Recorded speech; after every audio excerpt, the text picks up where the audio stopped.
এই ସଂସାର ଆଉ ମଣିଷକୁ ଯିଏ ତିଆରି କରିଛି ନା, ସେ ତ ସବୁ ସମ୍ଭାଳୁଛନ୍ତି। ତାହେଲେ ସେ କ'ଣ ତମକୁ ସମ୍ଭାଳି ପାରିବେନି?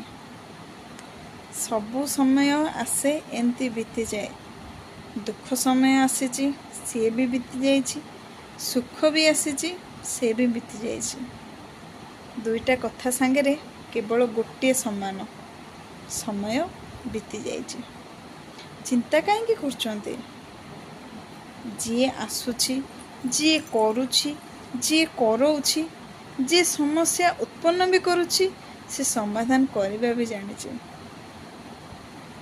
ସେଇଥିପାଇଁ ସମସ୍ୟା ଏଠି କାହାର ନଥାଇକି ଅଛି କହିଲେ? ସମସ୍ତଙ୍କର ସମସ୍ୟା ଅଛି।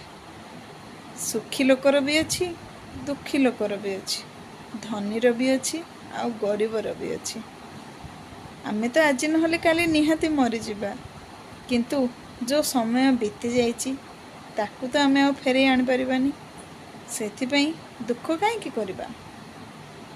ଆଉ ଆମେ ବି ଭାବିବା ଦରକାର ଯେ ଆମେ ଯେଉଁ ଦୁଃଖ ପାଉଛନ୍ତି, ହୁଏତ କେଉଁ ଜନ୍ମରେ ଆମେ ସେମିତି ଦୁଃଖ କାହାକୁ ଦେଇଛନ୍ତି। ସେଇଥିପାଇଁ ଏଇ ଜନ୍ମରେ ଭଗବାନ ଆମକୁ ଦେଉଛନ୍ତି। ଦୁଃଖ କରନ୍ତୁ ନାହିଁ, ସମସ୍ୟା ଅଛି, ସମାଧାନ ବି ନିଶ୍ଚୟ ଅଛି। ତା ସହିତ ଆମକୁ ଜୀବନ ବି ବଞ୍ଚିବାର ଅଛି। ରହିଲି। ଯଦି ଭଲ ଲାଗିଥାଏ ଲାଇକ୍, ସେୟାର ଆଣ୍ଡ ସବସ୍କ୍ରାଇବ୍ ନିହାତି କରନ୍ତୁ।